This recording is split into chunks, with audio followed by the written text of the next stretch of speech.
মাত্র একটা উপকরণ যোগ করাতে যে এই মাছের টেস্ট এত পরিমাণে পরিবর্তন হয়ে যাবে তা কিন্তু এই রেসিপিটা ট্রাই না করলে কখনোই বুঝতে পারবেন না। হ্যালো এভরিওয়ান, আসসালামু আলাইকুম। একটা মজাদার মাছের রেসিপি নিয়ে চলে এসেছি আজকে।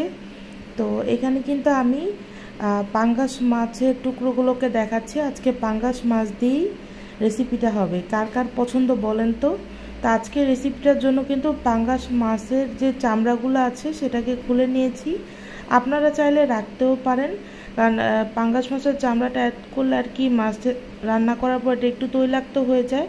তো চামড়া ছাড়াই আজকে রান্নাটা হবে।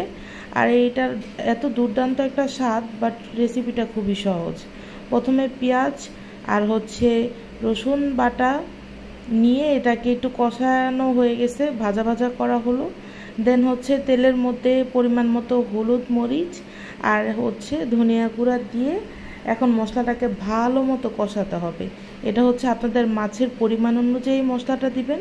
তো এই মশলাগুলো কষানোর পর একটু পানি দিয়ে আরও ভালো মতো কষাতে হবে।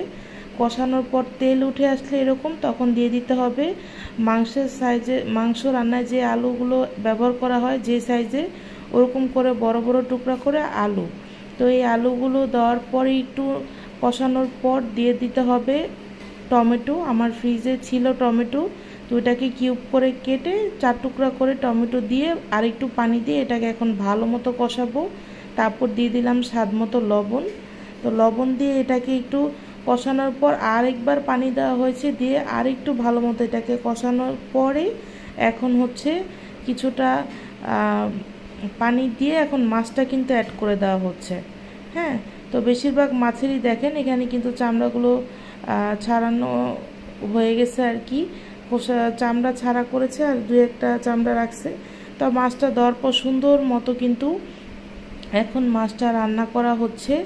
এখন এই পর্যায়ে কিন্তু কিছু কাঁচামরিচের ফালি দিয়ে দেওয়া হলো, আর দিয়ে দেওয়া হলো শাক বাটার রেসিপিটা দ্রুত শেয়ার করব।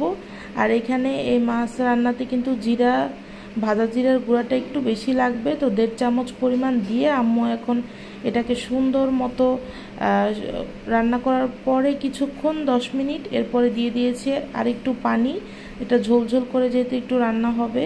তো এরপর লাস্টে ফিনিশিং একটা বোম্বাই মরিচের অর্ধেককে টুকরা করে আম্মু এটাতে দিয়ে দিল নামানোর 5 মিনিট আগে। এরপর এটা দমে রেখে জাস্ট এই দেখেন রেডি।